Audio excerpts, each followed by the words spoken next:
Hello friends, banian store serial இனி வரப்போகிற எபிசோட்ஸ்க்கான review தான் பார்க்க போகிறோம். அடுத்தடுத்து சுவாரஸ்யங்களை தெரிஞ்சுக்கிறதுக்கு இந்த வீடியோவை ஸ்கிப் பண்ணாமல் கடைசி வரைக்கும் பாருங்கள். நம்ம மீனா செந்தில் கிட்ட எவ்வளவோ கேட்டு பார்க்குறாங்க அந்த பணம் எப்படி வந்ததுன்னு. ஆனால் நம்ம செந்தில் மழுப்பி பதில் சொல்கிறாதே தவிர அதுக்கான தெளிவான பதில் மீனாக்கு சொல்லவே மாட்டேங்கிறாங்க.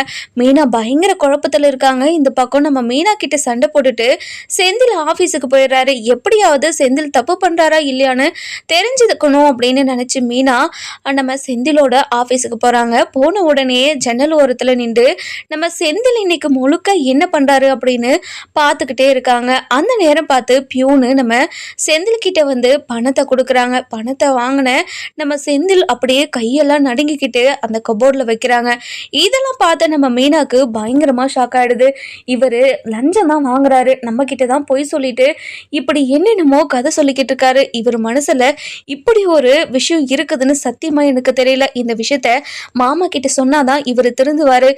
இப்பவே இந்த விஷயத்த மாமா கிட்ட சொல்லலாம் அப்படின்னு நம்ம செந்தில் பணம் வாங்குறத போட்டோ எடுத்து வச்சுக்கிட்டு இப்போ கோமதி வீட்டுக்கு போறாங்க. இந்த பக்கம் பார்த்தீங்கன்னா நம்ம கோமதியும் பாண்டியனும் அதாவது சரவணனோட வாழ்க்கை நினைச்சு ரொம்பவே வருத்தப்பட்டுட்டு உட்காந்துக்கிட்டு இருக்காங்க. அந்த நேரம் பார்த்து நம்ம மீனா வராங்க. வந்த உடனே நம்ம கோமதி, வா மீனா, என்ன இந்நேரத்துக்கு வந்திருக்க, உனக்கு ஆஃபீஸ் இல்லையா அப்படின்னு சொல்லி கேட்கவும், அத்தை நான் இன்னைக்கு லீவ் போட்டுட்டேன் அத்தை அப்படின்னு சொல்றாங்க. என்னடியாச்சு, எதுக்காக லீவ் போட்ட? இங்க பாருங்க அத்தை, உங்க பையன் பண்ணிக்கிட்டு இருக்கிறது கொஞ்ச நாளா சரியில்லத்த. நான் என்னன்னு கேட்டா அவர் பதிலே சொல்ல மாட்டேங்கிறாரு.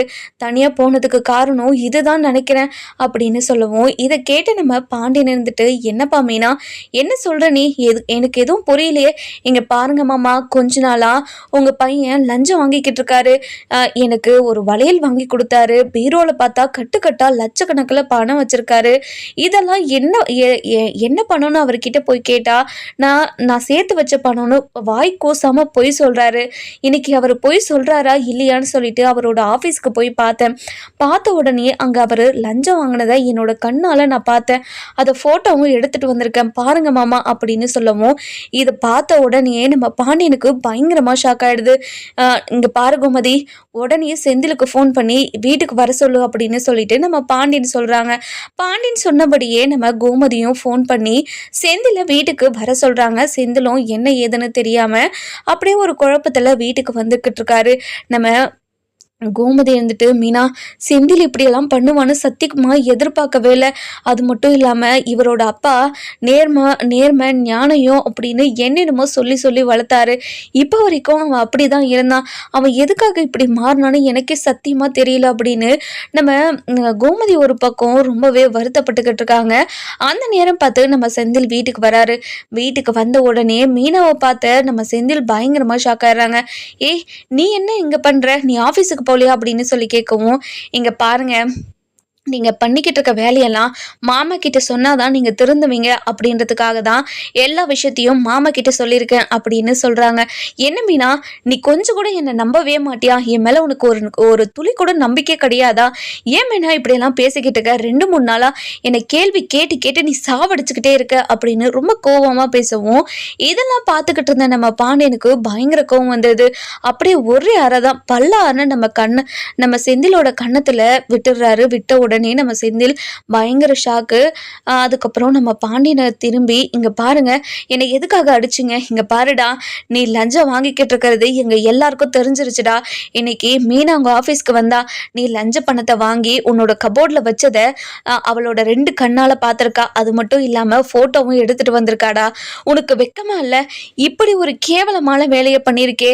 பணம் கொடுத்து வேலை வாங்குறதே மிகப்பெரிய தப்புன்னு உன்கிட்ட சண்டை போட்டுவேன் நான். அதுக்கு அதை விட நீ ஒரு படி மேலே போய் நீ லஞ்சம் வாங்கிக்கிட்டு இருக்கே, இதெல்லாம் என்னால் ஏற்றுக்கவே முடியல.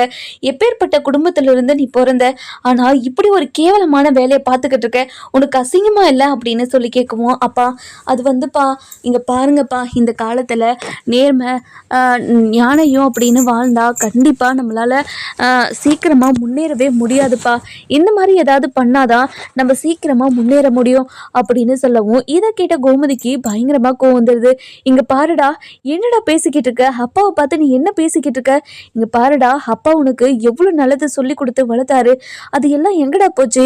நீ தனியா போறேன்னு ஆசைப்பட்டது இதுக்காக தானாடா அப்படின்னு சொல்லி கேட்கவும், இதை கேட்ட உடனே செந்தில் இருந்துட்டு, நான் சொல்ல வரதை புரிஞ்சுக்கோமா, நம்ம நிறைய சம்பாதிச்சு நல்லா காரு பங்களா நிலம் சொத்துன்னு வாங்கணும்லம்மா, அதுக்காக தாம்மா நான் வாங்குற சம்பளத்தை செலவுக்கே பத்துறதில்லம்மா. ஆனால் நான் லஞ்சம் வாங்க ஆரம்பிச்சதுலேருந்து ஒரு நாளைக்கு நான் ஒரு மாதம் சம்பாதிக்கிற பணம் ஒரே ஒரு நாளில் என் கையில் பார்த்தேன். அது பார்த்த உடனே எனக்கு எவ்வளோ சந்தோஷமா இருந்துச்சு தெரியுமா? அடைச்சி வாயை மூடுடா, எப்பட்றா உன்னால் இப்படியெல்லாம் பேச முடியுது? அடுத்தவங்க வயிற்றுல அடிக்கிறது பாவம் இல்லையாடா அப்படின்னு சொல்லி கேட்கவும், இங்கே பாருங்கப்பா, அதாவது என்கிட்ட சைன் வாங்க வேணும்னு வரவங்க எல்லாருமே ரொம்ப கஷ்டத்தில் தான் இருக்காங்க. அந்த கஷ்டத்தை நான் போக்குறேன், அவங்க என்னோட கஷ்டத்தை போக்குறாங்க, அவ்வளோதான்ப்பா. இதில் அவ்வளோதான் இருக்கு. ஏன்பா இது பெருசாக நினச்சிக்கிறீங்க? இதை பெருசெல்லாம் நினைக்காதீங்க. இப்படியே இன்னும் கொஞ்ச நாள் நான் வாங்கிக்கிட்டு இருந்தேன்னா கண்டிப்பாக நான் காரு பங்களான்னு நிறைய வாங்கிடுவேன். அதுக்கப்புறம் உங்களுக்கும் பெருமை தானே அப்படின்னு சொல்லவும், இதை கேட்ட உடனே பயங்கர கோவத்தில் நம்ம பாண்டியன் இருந்துட்டு, இங்கே பாருடா, உனக்கு அவ்வளோதான் மரியாதை, திரும்ப திரும்ப இந்த விஷயத்தை பற்றியே பேசிக்கிட்டே இருந்த, அவ்வளோதான். உனக்கு எவ்வளோதான் சொன்னாலும் புத்தி வரலையாடா? இதுக்கு தான் வீட்டில் இருக்கிறவங்க கிட்ட எல்லாருக்கிட்டையும் சண்டை போட்டுட்டு தனியாக போனையாடா அப்படின்னு சொல்லி கேட்கவும், இங்கே பாருங்க, எதுக்காக எல்லாரும் சின்ன விஷயத்த பெருசாக்கிக்கிட்டு இருக்கீங்க? இங்கே பாரு மீனா, எதுக்காக இந்த விஷயத்த இவங்க கிட்ட வந்து சொன்ன அப்படின்னு சொல்லி கேட்கவும், இதை கேட்டு நம்ம மீனா இருந்துட்டு, இங்கே பாருங்க, லஞ்சம் வாங்குறது எனக்கு பிடிக்காதுன்னு உங்களுக்கு தெரியுமா தெரியாதா? நீங்கள் பணம் கொடுத்து வேலை வாங்கினதே என் மனசுக்கு சரியா படலை. ஆனால் நீங்கள் இப்படி ஒரு கேவலமான வேலையை பண்ணியிருக்கீங்களே, உங்களுக்கு அசிங்கமா இல்லையா அப்படின்னு சொல்லி கேட்கவும், என்ன மீனா எனக்கு அசிங்கமா இல்லைன்னு கேட்குறியா? இங்கே பாரு மீனா, எனக்கு அசிங்கமா இல்லை. எனக்கு சீக்கிரமா காரு பங்களா சொத்து சொகம்னு சொல்லிட்டு நிறைய நான் அனுபவிக்கணும்னு ஆசைப்படுறேன். அதனால தான் இது எல்லாத்தையும் பண்ணிக்கிட்டு இருக்கேன். நான் வாங்குற சம்பளத்தில் வச்சு இதெல்லாம் பண்ண முடியாது, அதனால தான் இது எல்லாமே பண்ணிக்கிட்டு இருக்கேன் அப்படின்னு சொல்லவும், இங்கே பாருங்க, நீங்கள் இதே மாதிரி தான் பண்ணுவீங்கன்னு நீங்கள் ஆசைப்பட்டா இனிமே நான் இந்த வீட்டில் இல்லைங்க, உங்களுக்கு பொண்டாட்டியாவும் நான் இங்கே இருக்க விரும்பலை, நான் உங்களை டிவோர்ஸ் பண்ணுறேங்க அப்படின்னு சொல்கிறாங்க. ஓ அப்படியா, அந்த அளவுக்கு போயிட்டியா? இங்கே பாரு மீனா, இது எல்லாத்தையும் எனக்கு கற்றுக் கொடுத்தது யாருன்னு உனக்கு தெரியுமா? தெரிஞ்சா நீ இப்படியெல்லாம் பேச மாட்ட அப்படின்னு சொல்லவும், என்ன சொல்கிறீங்க? யார் உங்களுக்கு கற்றுக் கொடுத்தது? யார் இந்த மாதிரி செய்ய சொல்லி கொடுத்தது சொல்லுங்க அப்படின்னு சொல்லி கேட்கவும், இங்கே பாரு மீனா, நான் மட்டும் அதை சொன்னேன்னா கண்டிப்பாக நீ ரொம்ப வருத்தப்படுவ. அதனால் இந்த விஷயத்த நம்ம இப்படியே விடுறதா நல்லது. இங்கே பாருங்க, இவ்வளோ தூரம் நீங்கள் சொல்லிட்டீங்கல்ல, யார் இதெல்லாம் பண்ண சொன்னதுன்னு சொல்லுங்க. இங்கே பாரு மீனா, நான் இதெல்லாம் ரொம்ப தப்புன்னு தான் நினச்சிக்கிட்டு இருந்தேன். ஆனால் உன்னோட அப்பா தான் இது எல்லாமே செய்யறது தப்பு இல்லை, நம்ம தேவைக்காக தானே நம்ம வாங்குறோம் அப்படி இப்படின்னு சொல்லி உங்க அப்பா தான் இது எல்லாத்தையுமே செய்ய சொன்னாரு. அது மட்டும் இல்லை, உங்க அப்பாவுக்கு வேண்டியப்பட்டவங்க அவங்களோட டாக்குமெண்ட்ஸ் எல்லாம் வேணும்னா உங்க அப்பாவே என்கிட்ட தான் அனுப்பி வைக்கிறாரு தெரியுமா உனக்கு அப்படின்னு சொல்லி கேட்கவும், என்னங்க சொன்னீங்க? என்னோட அப்பா தான் இது எல்லாத்துக்கும் காரணமா? உண்மையா தான் நீங்க சொல்றீங்களா, இல்ல சும்மா பொய் சொல்றீங்களா அப்படின்னு சொல்லி கேட்கவும், இங்க பாரு மீனா, நான் எதுக்காக பொய் சொல்லணும்? நான் பொய் சொல்ல வேண்டிய அவசியமே கிடையாது. நான் பொய் எதுக்காக சொல்கிறேன்? இது எல்லாம் செய்யறதுக்கு காரணம் உங்கள் அப்பா தான். உங்கள் அப்பா கொடுத்த தைரியத்தால் தான் நான் இப்போ வரைக்குமே அதை செஞ்சுக்கிட்டு இருக்கேன். அது மட்டும் இல்லாமல் உங்கள் அப்பா அனுப்புகிற ஆளுங்க கிட்ட மட்டும்தான் நான் வாங்கினே தவிர வேறு யாருக்கிட்ட வாங்குறதில்ல மீனா. நான் ரொம்ப ரொம்ப நல்லவன், நீ புரிஞ்சுக்கோ மீனா. இங்கே பாருங்க, இனிமே உங்களுக்கும் சரி என்னோட அப்பாவுக்கும் சரி நடக்கிறதே வேற. என் அப்பா கிட்ட பேசிட்டு வந்து நான் உங்ககிட்ட பேசிக்கிறேன் மீனா. இருமினா, ஒரு நிமிஷம் இருமினா அப்படின்னு கோமதி சொல்லவும், இங்க பாருங்க அத்தை, நடக்கிற விஷயத்தெல்லாம் பார்த்தா எனக்கு அப்படியே தலையை சுத்துற மாதிரி இருக்கு. இது எல்லாத்துக்கும் காரணம் என்னோட அப்பா தான். எனக்கு இப்ப தெரிஞ்சிருச்சு. அவரை நான் சும்மாவே விட மாட்டேன். அவரை ஒரு உண்டு இல்லைன்னு பண்ணிட்டு வரனா இல்லைன்னு பாருங்க அத்தை அப்படின்னு பயங்கர கோவமா போறாரு. இதெல்லாம் பார்த்துக்கிட்டு இருந்தேன் நம்ம கோமதி இருந்துட்டு, இங்க பாருடா செந்தில், அவங்க அப்பா தான் உங்ககிட்ட வந்து சொன்னாருன்னா உனக்கு புத்தி இல்லையாடா? உனக்கு சுய புத்தி இருந்திருந்தா இப்படி எல்லாம் பண்ணிருப்பியாடா? இதெல்லாம் மிகப்பெரிய தப்புன்னு உனக்கு புரியலையா? ஏன்டா இப்படி ஒரு கேவலமான விஷயத்த பண்ண? இது மிகப்பெரிய தப்புன்னு உனக்கு புரியலையாடா அப்படின்னு சொல்லிட்டு ரொம்பவே அழுதுகிட்டே சொல்லவும், இங்க பாருங்கம்மா, நான் சொல்றத புரிஞ்சுக்கோங்க. ஒரே ஒரு வாரத்துல நான் 10 லட்ச ரூபாய் சம்பாதிச்சேன் தெரியுமா உங்களுக்கு? அந்த ஒரு வாரத்துல அந்த 10 லட்ச ரூபாவை நான் எத்தனை 5 வருஷம் 6 வருஷம் சம்பாதிச்சா கூட நான் அவ்வளோ காசை கண்ணில் பார்க்க மாட்டேம்மா. ஆனால் எனக்கு ஒரே வாரத்தில் அந்த பணத்தை நான் கண்ணில் பார்த்தேன். அப்படி இருக்கும்போது அதை என்னால் விட முடியுமாம்மா? கண்டிப்பாக என்னால் விட முடியாதம்மா அப்படின்னு சொல்கிறாங்க. அந்த நேரம் பார்த்து நம்ம கதிர் வராரு. வந்த உடனே நம்ம செந்தில் கிட்ட கோமதியும் பாண்டியனும் சண்டை போட்டுக்கிட்டு இருக்கிறத பார்த்துட்டு பதறி ஓடி வந்து, பா என்னப்பா ஆச்சு, எதுக்காக அண்ணன் கூட சண்டை போட்டுக்கிட்டு இருக்கீங்க அப்படின்னு கேட்கவும், வாடா வாடா கதிரு வா, இங்க பாருடா, இவங்க எதுக்காக என்கிட்ட சண்டை போட்டுக்கிட்டு இருக்காங்கன்னு கேளுடா அப்படின்னு கேட்கவும், அதுக்கப்புறம் நம்ம கதிர் இருந்துட்டு, அப்பா என்னாச்சுப்பா, எதுக்காக சண்டை போட்டுக்கிட்டு இருக்கீங்க அப்படின்னு கேட்குறாங்க. நம்ம கோமதி நடந்த விஷயத்தெல்லாம் சொல்றாங்க. சொன்ன உடனே நம்ம கதிருக்கு பயங்கரமா ஷாக் ஆயிடுது. அண்ணா என்னென்ன அப்பா ஏதேதோ சொல்லிக்கிட்டு இருக்காங்க, அப்பா சொல்றதெல்லாம் உண்மையான அப்படின்னு கேட்கவும், இங்க பாரு கதிரு, ஆமா அப்பா சொல்றது எல்லாமே உண்மைதான். நான் லஞ்சம் வாங்க ஆரம்பிச்சதுலேருந்து நான் எவ்வளோ சம்பாதிக்கிறேன் தெரியுமா? மாதத்துக்கு எப்படியும் 10 லட்ச ரூபாய்க்கு மேலே தான் நான் சம்பாதிப்பேன். இப்படி வர சம்பளத்தை என்னால் எப்படி விட முடியும் சொல்லு? இந்த காலத்தில் இப்படியெல்லாம் சம்பாதிச்சா மட்டும்தான் சீக்கிரமாக முன்னேற முடியும்னு என்னோட மாமனார் எனக்கு சொல்லி கொடுத்தாரு. அதனால தான் இது எல்லாத்தையுமே பண்ணிக்கிட்டு இருக்கேன் அப்படின்னு சொல்லவும், இதை கேட்ட உடனே நம்ம கதிருக்கு, அண்ணன் இது ரொம்ப தப்புன்னு, அப்பா நம்மளை இப்படியெல்லாம் வளர்க்க கிடையாது. யாராவது பொய் சொன்னா கூட அது மிகப்பெரிய தப்புன்னு அப்பா நமக்கு சொல்லி கொடுத்ததுன்னு வளர்த்துருக்காரு. அப்படி இருக்கும்போது எப்படி நான் உன்னால லஞ்சம்லாம் வாங்க முடிஞ்சது? இங்க பாருங்கண்ணே, நீங்க லஞ்சம் கொடுத்து வேலை வாங்கினதே அப்பாவுக்கு சுத்தமா பிடிக்கல. அப்படி இருக்கும்போது எப்படின்னு, எதுக்காகண்ணே இப்படி ஒரு வேலையை பார்த்துக்கிட்டு இருந்த நீ? இங்க பாருண்ணே, இதெல்லாம் ரொம்ப பெரிய தப்பு, அவ்வளோதான் நான் சொல்லுவேன். இங்க பாருங்கம்மா, இதுக்கு மேலே நீங்கள் அண்ணன்கிட்ட பேச தேவையில்லம்மா. பேச வேண்டியதெல்லாம் நீங்கள் நிறைய பேசிட்டீங்க. இதுக்கப்புறமும் அவர்கிட்ட பேசுறது கொஞ்சம் கூட பிரயோஜனமே இல்லை. இனிமே அவர் இதை செய்யறதும் செய்யாததும் அவரோட விருப்பம். டிவி பேப்பருன்னு அது இவர் லஞ்சம் வாங்கினாருன்னு இது நியூஸில் வந்தாதான் அவர் இதுலேருந்து திருந்துவார் போலம்மா. நீ கவலைப்படாத வாமா அப்படின்னு சொல்லிட்டு நம்ம கதிர் இருந்துட்டு கோமதியையும் பாண்டியனையும் ரூமுக்கு கூட்டிட்டு போயிடுறாங்க. என்னங்க நடக்குது? இந்த செந்தில் பையன் எதுக்காகங்க இப்படி பண்ணிக்கிட்டு இருக்காங்க? குடும்பத்துல அடுத்தடுத்து பிரச்சனை வந்துகிட்டே இருக்கு. ஒரு நாள் கூட இந்த குடும்பத்துல நிம்மதியா இருக்கிற மாதிரியே இல்லைங்க. ஒரு பக்கம் சரவணனோட வாழ்க்கை நினைச்சா அப்படியே நெஞ்ச பதறுதுங்க. இன்னொரு பக்கம் அந்த தங்கமயிலு இப்பதான் மனசு மாதிரி நல்லபடியா திருந்திருக்கா. அவளை நம்ம வீட்டுக்கு கூட்டிட்டு வந்தா சரவணனோட வாழ்க்கை நல்லா இருக்கும்னு எனக்கு இப்ப தோணுது. ஆனா அவங்கிட்ட இப்படி ஒரு விஷயத்த பேச முடியாதுன்னு எனக்கு தெரியுது. இருந்தாலும் அவங்க ரெண்டு பேரோட வாழ்க்கை நல்லா இருக்கணும்னு நினச்சிக்கிட்டு இருக்கேன். ஆனால் அது முடியாத போலேங்க. இப்போ என்னடானா இந்த செந்தில் பையன் இப்படி ஒரு கேவலமான விஷயத்த பண்ணிட்டு வந்திருக்கான். அவன் பண்ணதை என்னோட வாயால் சொன்னால் கூட என் வாய் கூசுது. அவன் எப்படி இதை செஞ்சான்னு சத்தியமாக எனக்கு புரியலைங்க. நீங்கள் எப்படியெல்லாம் அவனை வளர்த்தீங்க, ஆனால் இப்போ அவன் என்ன வேலை பண்ணி வச்சுட்டு வந்திருக்கான், இதை என்னால் ஏற்றுக்கவே முடியலைங்க அப்படின்னு ரொம்பவே புலம்பிக்கிட்டே இருக்கவும், இந்த பக்கம் பார்த்தீங்கன்னா நம்ம மீனா இருந்துட்டு அவங்க அப்பா வீட்டுக்கு போகிறாங்க. போன உடனே மா அப்பா எங்கம்மா அப்படின்னு சொல்லி ரொம்பவே கோவமாக கற்றுக்கிட்டு இருக்கவும், என்னடி வந்ததும் வராதும்மா எதுக்காக இப்படி கற்றுக்கிட்டு இருக்க, என்னாச்சு உனக்கு அப்படின்னு சொல்லி கேட்கவும், இங்கே பாருமா உன்னோட புருஷன் எங்கன்னு கேட்டேன். என்னடி ஆச்சு, எதுக்காக அப்பாவை மரியாதை இல்லாமலாம் பேசிக்கிட்டு இருக்க, இங்கே பாருமா உன்கிட்ட என்ன கேள்வி கேட்டேன், நீ பாட்டுக்கு என்னென்னமோ பதில் சொல்லிக்கிட்டு இருக்க, அவர் இருக்காரா இல்லையா அதை மட்டும் பதில் சொல்லுமா அப்படின்னு சொல்லி கேட்கவும், உள்ள தாண்டி இருக்காரு, இருடி கூட்டிட்டு வரேன் அப்படின்னு சொல்லிட்டு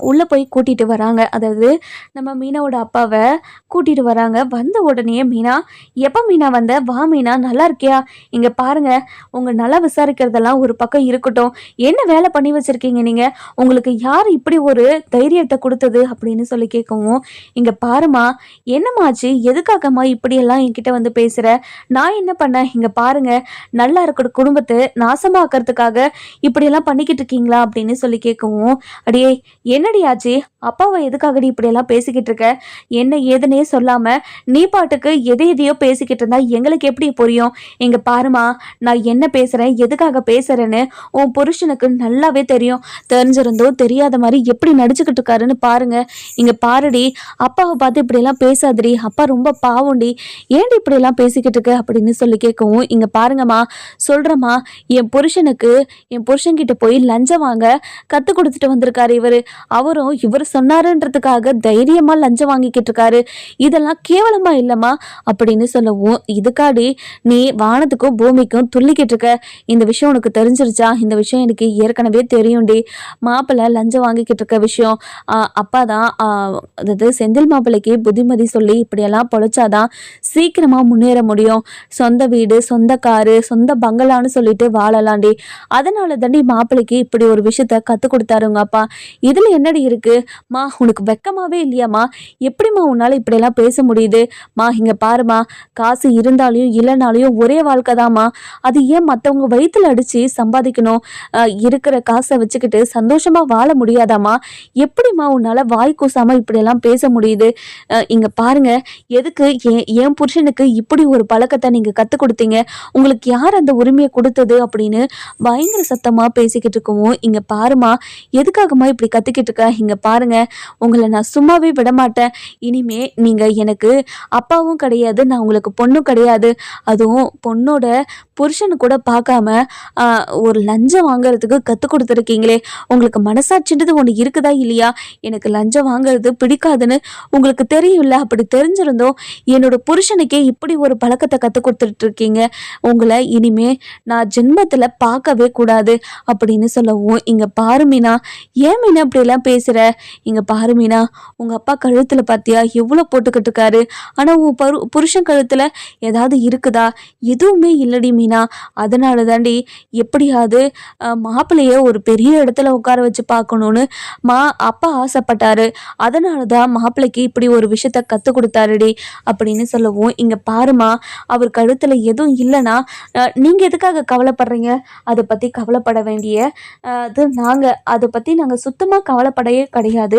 அப்படி இருக்கும்போது எப்படிம்மா உன்னால் இப்படிலாம் பேச முடியுது? ஒருத்தர் நகை நெட்டு சொத்து பணம் நிறைய வச்சுருந்தாதான் நீங்கள்லாம் மதிப்பீங்களா? இல்லை சந்தோஷமாக இருப்பீங்களா? இதெல்லாம் ரொம்ப ரொம்ப தப்பாக இருக்குமா? இனிமே எங்கள் வீட்டு பக்கம் இது வந்துட போகிறீங்க.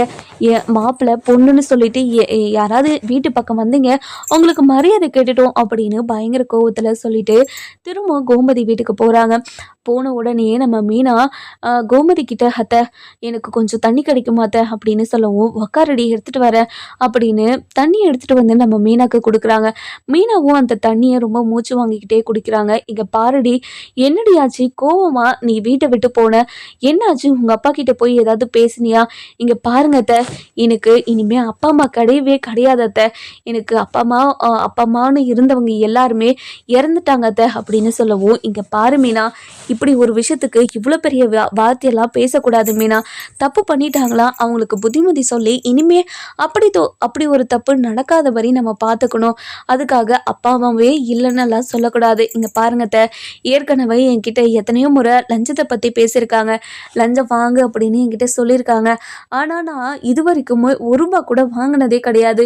இவருக்கு எங்கே போச்சுங்க அத்தை புத்தி? அவர் தான் வந்து சொல்கிறாருன்னா என்னால் இதெல்லாம் செய்ய முடியாது, அது மிகப்பெரிய தப்பு, மற்றவங்க வயிற்றுல அடிக்கிறது ரொம்ப பாவம் அப்படின்னு இவராது அவர்கிட்ட சொல்லி புரிய வச்சிருக்கணும்ல. இவரும் மண்டையை ஆட்டிக்கிட்டு, நான் லஞ்சம் வாங்குறேன், 1 மாத சம்பளத்தை ஒரே நாளில் வாங்கிட்டேனே அப்படின்னு ரொம்ப பெருமையிலையும் பீத்திக்கிட்டு இருக்காரு. அது மற்றவங்க வயிற்றுல அடித்த பணம்னு எதுக்கு அவருக்கு புரியவே மாட்டேங்குதுன்னு சத்தியமா எனக்கு புரியலைங்க அத்தை அப்படின்னு பயங்கரமாக வருத்தத்தில் பேசுவோம். இங்கே பாருடி, உன்னோட வருத்தம் எனக்கு என்னன்னு புரியுதுடி, கவலைப்படாதடி, நான் அவன்கிட்ட பேசுகிறேன், அவன்கிட்ட நிறைய பேசிட்டேன். இதுக்கப்புறம் அவன் பேசினா ரொம்ப வருத்தப்படுவானின்றதுக்காக தான் நான் எதுவுமே பேசாமல் அமைதியாக உக்காந்துக்கிட்டு இருக்கேன்டி. நீ கவலைப்படாத, கண்டிப்பாக அவன் தெரிந்துடுவான். இனிமே அப்படி ஒரு விஷயம் நடக்கவும் நடக்காது, நீ கவலைப்படாத சரியா அப்படின்னு சொல்கிறாங்க. இதை கேட்ட உடனே இங்கே பாருங்க அத்தை, நமக்கு அதாவது வெளியே யாருக்கும் தெரியாததுக்கு முன்னே நமக்கு தெரிஞ்சிருச்சு, அதனால் கண்டித்து வைக்கிறோம். இதுவே எல்லாருக்கும் தெரிஞ்சு அது நியூஸு பேப்பருன்னு எல்லா இடத்துலையும் வந்து இவரோட பேர் அசிங்கப்பட்டால் என்னத்தை பண்ணுறது? இவருக்கு எங்கேயுமே வேலை கொடுக்க மாட்டாங்க. அப்புறம் ரோடாக வேலைக்கு தெரிஞ்சுக்கிட்டு தான் இருக்கணும். இதை பற்றி இவர் கொஞ்சம் கூட யோசிச்சு பார்க்காம எப்படிங்கத்த இப்படிலாம் பண்ணிக்கிட்டு இருந்தாரு? என்னால் இதை கண்டிப்பாக ஏற்றுக்கவே முடியாது. முடியாது, எப்பவுமே ஏத்துக்கவே முடியாது அப்படின்னு ரொம்ப வருத்தப்பட்டு பேசிக்கிட்டு இருக்கவும், இதை கேட்ட நம்ம குமார் இருந்துட்டு இதை கேட்ட நம்ம அது இது செந்தில் இருந்துட்டு, இங்க பாரு மீனா, நான் பண்ணதெல்லாம் தப்புன்னு நான் இப்போ புரிஞ்சுக்கிட்டேன். ஆனா நான் லஞ்சம் வாங்கினா நிறைய பணம் சேரும்னு சத்தியமா நான் எதிர்பார்க்கவே இல்லை. ஒவ்வொரு நாளும் ஒவ்வொரு விதமா காசு வந்து சேரும்போது என் மனசுக்கு ரொம்ப சந்தோஷமா தான் இருந்துச்சு. நான் இல்லைன்னெல்லாம் சொல்லலை. ஆனா அது எவ்வளோ பெரிய தப்பு, மற்றவங்களோட வயித்துல எப்படி அடிச்சிருக்கேன் அப்படின்னு இப்பதான் எனக்கு புரியுது. அதெல்லாம் மன்னிச்சு அந்த கடவுள் என்னை ஏத்துப்பாரு. இனிமே அப்படி ஒரு விஷயத்த பண்ணவே மாட்டேன். என்னை மன்னிச்சிருமா அப்படின்னு சொல்லவும், இங்க பாருங்க மேடம், உங்ககிட்ட மன்னிப்பு கேட்கறதுக்காகலாம் நான் இதை சொல்ல கிடையாது. இனிமே எந்த ஒரு தப்பும் நடக்கக்கூடாது அப்படின்றதுக்காக தான் சொல்லிக்கிட்டு இருக்கேன் அப்படின்னு சொல்றாங்க. இன்னொரு பக்கம் பார்த்தீங்கன்னா, நம்ம கோமதி இருந்துட்டு வெளியே உட்காந்து ரொம்பவே யோசிச்சுக்கிட்டு இருக்கவும், அந்த நேரம் பார்த்து நம்ம முத்துவேலும் அப்பத்தாவும் வெளியே வராங்க. வெளியே வந்து பேசிக்கிட்டு நடந்துக்கிட்டு இருக்காங்க. அதுக்கப்புறம் நம்ம கோமதி இருந்துட்டு, என்னென்ன வாக்கிங் போறீங்களா அப்படின்னு கேட்கவும், ஆமா கோமதி, என்ன பண்ணிக்கிட்டு இருக்க, நல்லா இருக்கே நீ அப்படின்னு கேட்குறாங்க. நல்லா இருக்கேனே, உங்ககிட்ட கொஞ்ச நேரம் பேசலாமா அப்படின்னு கேட்கவும், இந்த பக்கம் நம்ம முத்துவேலு, அப்பத்தா, அதுக்கப்புறம் நம்ம கோமதி, இவங்க 3 பேருமே சந்தோஷமா சிரிச்சு பேசிக்கிட்டே நடந்துக்கிட்டு இருக்காங்க. அந்த நேரம் பார்த்து நம்ம முத்துவேலுக்கு யோசனை வருது. குமாரை பத்தி கோமதி கிட்ட பேசி பார்க்கலாமா அப்படின்னு சொல்லிட்டு யோசிக்கிறாரு. சரி, நம்ம கேட்டு தான் பார்ப்போம் அப்படின்னு, கோமதி உன்கிட்ட ஒரு விஷயத்த கேட்கலாமா, கேட்ட தப்பா நினச்சிக்க மாட்டியே அப்படின்னு கேட்கவும், என்னென்ன கேட்க போற சொல்லுங்கண்ணே அப்படின்னு கேட்கவும், இல்லை கோமதி, இந்த விஷயத்த பற்றி உன்கிட்ட பேசினா நீ ரொம்ப கோவப்படுவேன்னு எனக்கு தோணுது. உனக்கு ஒரு அலைன்ஸ் பார்த்துருக்கேன் அப்படின்னு சொல்கிறாங்க. இது கேட்ட உடனே என்னென்ன சொன்ன, அலைன்ஸ்னா என்னென்ன அப்படின்னு கேட்கவும், இது இல்லை, உன் பொண்ணுக்கு குமார கட்டி கொடுக்குறியா அப்படின்னு கேட்கறதுக்காக தான் நான் உன்கிட்ட கேட்டேன் அப்படின்னு சொல்லவும், எதுக்காக இப்படி ஒரு விஷயத்த சொல்கிறீங்க, அப்படி ஒரு பொறுக்கிக்கு என்னால் எப்படி என் பொண்ணை கொடுக்க முடியும். இல்லை கோமதி, அவன் ஒரு கல்யாணம் பண்ணி வச்சா கண்டிப்பாக திருந்துருவான்னு எனக்கு தோணுது. அவன் நல்லவன் தான், என் மேலே இருக்கிற பாசத்தில் இப்படியெல்லாம் பண்ணிட்டான். அது மட்டும் இல்லாமல் அவன் இங்கே இருந்தால் எப்படியும் அவன் கூடயே தான் பேசிக்கிட்டே இருப்பேன்றதுக்காக அவன் எதுவுமே எங்ககிட்ட சொல்லவே மாட்டேங்கிறான் அப்படின்னு சொல்லி வருத்தப்பட்டுக்கிட்டு இருக்காங்க. அதுக்கப்புறம் என்ன, கோமதி இருந்துட்டு, இங்க பாருங்கண்ணே, இப்படி ஒரு விஷயத்த நீங்க கேட்டீங்கன்னு அரசி காதுல விழுந்ததுன்னா கண்டிப்பா வானத்துக்கும் பூமிக்கும் குதிச்சுக்கிட்டே இருப்பா அப்படின்னு சொல்றாங்க. அந்த நேரம் பார்த்து நம்ம பழனியோட ஒய்ஃப் வராங்க, சுகன்யா வராங்க. வந்த உடனேயே என்ன மாமா, என்ன பண்ணிக்கிட்டு இருக்கீங்க, இங்க பாரு சுகன்யா, நீ சொன்னதை பத்தி தான் கோமதி கிட்ட சொல்லிக்கிட்டு இருக்கேன். குமாருக்கும் அரசிக்கும் கல்யாணம் பண்ணி வச்சிடலாமான்னு கேட்டதுக்கு கோமதி அதெல்லாம் முடியாது, இப்படி ஒரு பொறுக்கிக்கு என்னால் என் பொண்ணு கொடுக்க முடியாதுன்னு சொல்லிட்டா. அவள் சொல்கிறதுலையும் நியாயம் இருக்குதுல்ல, அவள் சொல்கிறதுல நியாயம் இல்லாமல் இருந்திருந்தா பரவாயில்ல, அவள் நியாயத்தோடு பேசுகிறா. அப்படி இருக்கும்போது நம்ம அவள் பக்கம் தானே நின்றாகணும். அதனால் நான் இந்த விஷயத்தில் எந்த ஒரு முடிவும் எடுக்க போகிறதில்ல சுகன்யா அப்படின்னு சொல்லவும், சுகன்யா இருந்துட்டு கோமதி கிட்ட, இங்கே பாருங்க மதினி, நான் சொல்கிறேன், என்னெல்லாம் தப்பாக நினச்சிக்காதீங்க. அதுதான் வீட்டில் எத்தனையோ பிரச்சனை நடக்குது, எத்தனையோ சண்டை நடக்குது, அதுக்காக நம்ம எல்லாரும் சாப்பிடாம இருக்கோம். அதனால் நீங்கள் ஃபஸ்ட்டு ஹாஸ்பிட்டலுக்கு வந்து உடம்ப செக் பண்ணிவிட்டு அதுக்கப்புறம் அண்ணங்கிட்ட பேசுங்க அப்பா அப்படின்னு சொல்கிறாங்க. இதை கேட்ட உடனே நம்ம கோமதி இருந்துட்டு ரொம்பவே கோவமாக, இல்லைண்ணே, இந்த விஷயத்தை பற்றி இதுக்கு மேலே நம்ம யாரும் பேச வேண்டாம், எனக்கு இதில் விருப்பமும் இல்லை. இங்கே பாரு சுகன்யா, இந்த விஷயத்தை பற்றி இனிமேல் யார்கிட்டையும் பேசாத அப்படின்னு சொல்லிட்டு உள்ளே போயிடுறாங்க. நம்ம அப்பதான் இருந்துட்டு குமாரை பார்த்து, இங்கே பாருடா, உன் மேலே இருக்கிற நம்பிக்கை அவங்களுக்கு அவ்வளோதான், இனிமே உன் மேலே நம்பிக்கை வரவே வராது அப்படின்னு சொல்லவும், இது கேட்ட உடனே நம்ம செந்தில் இருந்துட்டு பயங்கரமாக அது ஷாக் ஆயிடுறாங்க. அதுக்கப்புறம் என்ன, நம்ம சரவணன் ரொம்பவே வேண்டாம் வெறுப்பா அவரோட கல்யாணத்துக்கு ரெடி ஆகுறாரு. பொண்ணும் அப்படியே அலங்காரமாக ரெடி ஆகுது. அதுக்கப்புறம் என்ன, எல்லாருமே கல்யாணம் பண்ணி வைக்கிறதுக்காக கிளம்பிடுறாங்க. அதுக்கப்புறம் நம்ம அப்பத்தாவும் அந்த வீட்டுக்கு கிளம்புறாங்க. ரொம்பவே சந்தோஷமாக கிளம்புறாங்க. ஆனால் அங்கே போய் தான் நிறைய பிரச்சனையே ஸ்டார்ட் ஆகுது. நம்ம கோமதி இருந்துட்டு நடந்த விஷயத்தெல்லாம் மனசில் போட்டுக்கிட்டு ரொம்பவே குழப்பிக்கிட்டு இருக்காங்க. அந்த நேரம் பார்த்து நம்ம யார் நம்ம நம்ம நம்ம பாண்டியன் இருந்துட்டு ரொம்பவே கோவமா என்ன பண்றது ஏது பண்றதுன்னு தெரியாம சோபா மேல உட்காந்துக்கிட்டு இருக்காங்க. அந்த நேரம் பார்த்து நம்ம கோமதி உள்ள போய் முத்துவேல் சொன்னதையெல்லாம் நம்ம பாண்டியன் கிட்ட சொல்றாங்க. பாண்டியன் பயங்கர ஷாக். என்ன கோமதி நினைச்சுக்கிட்டு இருக்க நீ? ஓ, அவங்க மனசுல என்னதான் நினைச்சுக்கிட்டு இருக்காங்களா? அவ்வளோ அப்படியே ஒரு பொறுக்கியை எப்படி என் பொண்ணுக்கு கல்யாணம் பண்ணி வைக்க முடியும்? அது மட்டும் நடக்கவே நடக்காது. எந்த ஒரு ஜென்மத்திலையும் நடக்கவும் விட மாட்டேன் அப்படின்னு சொல்லிடுறாங்க. இதை கேட்ட உடனே நம்ம கோமதிக்கு மூஞ்சி சுண்டி போனாலும் அதை ஏத்துக்கிட்டு அமைதியாக தான் இருக்காங்க. அதுக்கப்புறம் என்ன, நம்ம கோமதி இருந்துட்டு ரொம்பவே சந்தோஷமா பாண்டியன் கிட்ட போயிட்டு, இங்க பாருங்க, இனிமே அப்படி ஒரு வார்த்தையை உங்ககிட்ட நான் சொல்ல மாட்டேங்க. அண்ணன் என்கிட்ட கேட்டுச்சு, அதனால தான் உங்ககிட்ட